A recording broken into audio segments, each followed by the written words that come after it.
বৌমা, ও বৌমা, কি মা? আজকে শুনলাম তুমি বলছো তাদের বাড়ি 5 তলা বিল্ডিং, তাদের বাড়ি 6 তলা বিল্ডিং। এসব কথা উঠবে কেন? উঠবে কেন? আমার ছেলের যেমন ভদ্র, যেমন সব, যেমন ইনকাম, তেমন করেই তোমাকে থাকতে হবে, বুঝেছো? এইসব কথা এর কি তার কি ওর কি, এইসব কথা না বলে দ্বিতীয়বার, বুঝেছো? ঠিক আছে মা, কারো কথা আর বলবো না। তুমি কবে পরের কথাই থাকো, আমিও দেখবো। ও বৌমা, কি মা? ছুটি এসে এমনি ফোন নিয়ে বসে পড়লি?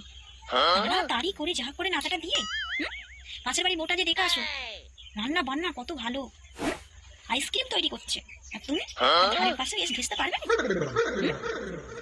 কেন মা, তুমি তো সবাই বলো যেটা 6 তলা বিল্ডিং হচ্ছে, কার 5 তলা বিল্ডিং হচ্ছে, কারণ না দেখি আমার ছেলে যেমন ইনকাম করে, জানলে আমার ছেলে কেমন করে থাকবে।